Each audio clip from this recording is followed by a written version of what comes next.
नमस्कार दोस्तों, आप जुड़ चुके वॉइस ऑफ एमपी से और मैं हूं अब्दुल अली ईरानी।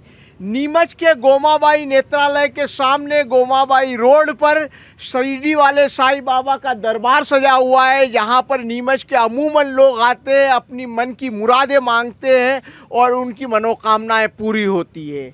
इस शिरडी वाले साईं बाबा जो हैं, इनके याद में, इनकी स्तुति में हर वर्ष 18 मार्च को एक भजन संध्या का आयोजन होता है।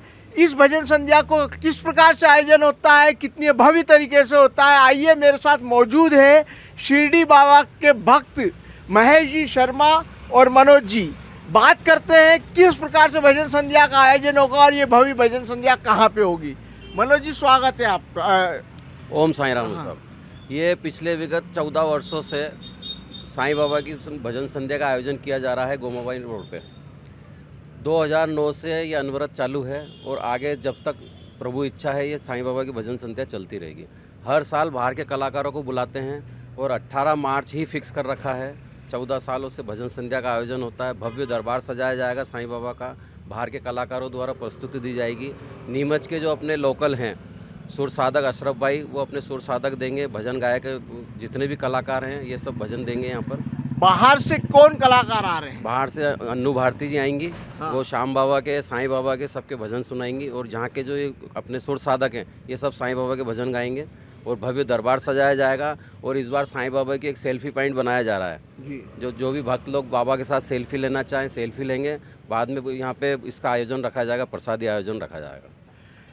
नीमच के कौन कौन कलाकार रहेंगे और कितनी भव्य तैयारी इसके लिए हो रही है? नीमच के अपने अशरफ भाई हैं, फारूक भाई हैं, अपने डॉक्टर साहब हैं, उनकी पूरी टीम है। और तैयारी का तो ऐसा है श्रीमान के बड़ा दरबार सजाया जाता है और एक साईं बाबा का अलग से एक दरबार बनता है जी, जिसके अंदर आशीर्वाद लेते हैं लोग। अपने धागे वगैरह बांधना, मन्नत पूरी करना, लोभान वगैरह सब किया जाता है। यहाँ पर ये जो दरबार सजा हुआ है साईं बाबा का, यहाँ पर लिखा हुआ भी यहाँ जो मांगोगे सब मिलेगा। किस तरह से लोग मनोकामनाएं लेकर आते हैं और जो भजन संध्या आपकी हो रही है इसमें किस उत्साह के साथ लोग शामिल होंगे, क्या मुरादें रहेगी? बिल्कुल श्रीमान, यहाँ पे हर गुरुवार को यहाँ पे छोटी भजन संध्या कराई जाती है। जो स्थानीय कलाकार भजन करते हैं, प्रसादी वितरण होती है हर गुरुवार को यहाँ पर। और महीने के आखिरी गुरुवार को यहाँ पर भोजन प्रसादी दी जाती है जी। वो सब इन मनोज जी सीएल की तरफ से होता है, किसी का कोई डोनेट नहीं लेते हैं। और 14 साल से जो भजन संध्या करते आ रहे हैं वो इन्हीं के खर्चे पे होती है, मतलब किसी का सहयोग नहीं है। सहयोग यदि कोई जैसे कुछ स्टॉल वगैरह लगाते हैं वो एक सहयोग ले लिया जाता है, बाकी ये आज तक स्वयं के खर्चे पे करा रहे हैं। मतलब आपका कहने का इसमें किसी प्रकार का कोई संगठन विशेष रूप से या कोई समाज सेवी संगठन नहीं जुड़ा हुआ है, ये पूरा कार्य जो है मनोज जी सीएल के द्वारा किया जाता है। मनोज जी, 2 लाइन बताइए किस तरह का आयोजन होगा, कितनी भव्यता होगी कार्यक्रम में? मेरी तो खुशी रहती है कि बहुत बने, प्रोग्राम अच्छा बने, मालिक का नाम चलता रहे, इसी तरह नीमच में सुख शांति बनाए रखे। मेरी यही कामना रहती है बस। इस उद्देश्य से मैं साईं बाबा का भजन करता रहता हूँ। यहाँ पर आप पड़ोस में ही बैठे हैं पार्लर लेके, किस तरह से भक्त यहाँ पर आते हैं? यहाँ आते हैं बहुत से दुखी गोमाबाई में, यहाँ बैठते हैं, खाना खाते हैं, जो भी मेरे से बनता है उनकी सेवा सारी करते रहते हैं। सोते भी रात को यहाँ पर विश्राम भी करते हैं, जो दोनों ही काम चलते रहते हैं। आपने एक बड़ी अच्छी बात बताई कि यहाँ पर एक सेल्फी पॉइंट भी रहेगा। और कौन कौन किस किस तरह से इस कार्यक्रम को भव्यता देने की कोशिश की जा रही है? अभी तो यही है सर, और अभी 10 दिन है हमारे भजन संध्या आने में, और बीच में अगर और भी कोई तैयारी होगी तो वो और भव्य किया जाएगा।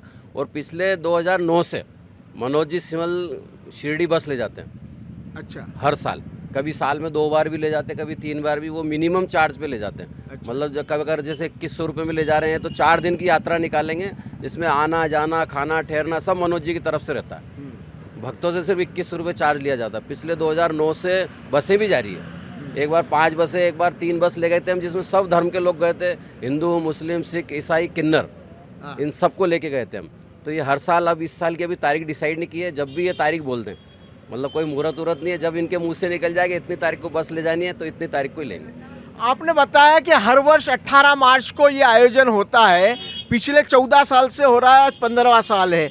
आपने 18 मार्च की तारीख क्यों चुनी है और इसके पीछे उद्देश्य क्या है? नहीं, इसमें तारीख नहीं थी, सिर्फ ये बैठे थे, बोले यार अपनी बार साईं बाबा की भजन संध्या कराते हैं तो करा लो।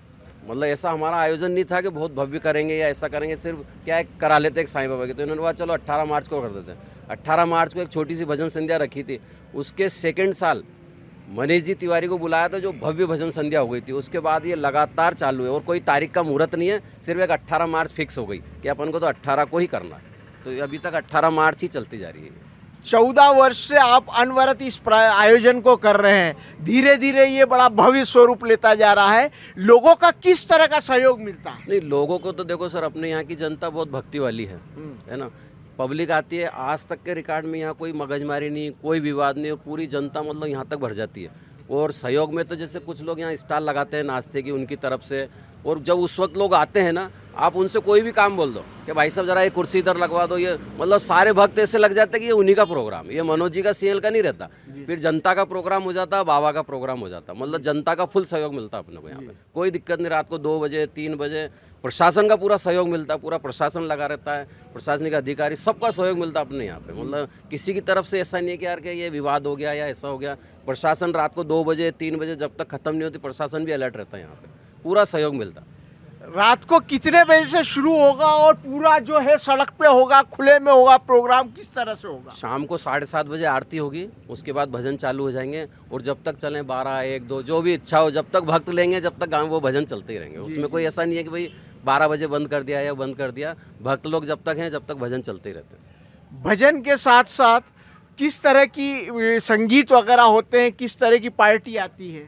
जैसे साईं बाबा के भजन चलते रहते हैं, बीच बीच में अपने जैसे ये होली खिलाना, जैसे फाग उत्सव चल ही रहा है, श्याम बाबा के भी हो जाते हैं, सांवरा सेठ के भी हो जाते हैं, फूलों की होली, गुलाल की होली, ये सब प्रोग्राम चलते रहते हैं उसमें। जी जी जी। और कोई खास बात आप बताना चाहेंगे? खास बात बस यही है, जो कुछ भी है साईं बाबा हैं हमारे साथ, और वही ये प्रोग्राम करा रहे हैं, और आगे भी जब तक बाबा चाहेंगे ये प्रोग्राम चलता रहेगा।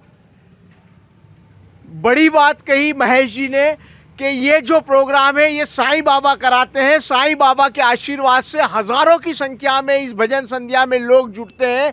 साईं बाबा के दरबार में खाटू श्याम जी के भजन होते हैं, साथ ही साथ फाग उत्सव मनाया जाता है। सेल्फी पॉइंट भी इस बार बनाई जाएगी। अनु नाम के जो भजन गायक है वो यहाँ पर आएंगे। शहर के जो प्रसिद्ध कलाकार है, भजन गायक है, वो इसमें हिस्सा लेंगे। और एक बहुत भव्य आयोजन जिसमें के भक्त, साईं बाबा के भक्त पूरे जोश खरोश के साथ, उत्साह के साथ, श्रद्धा के साथ भाग लेंगे।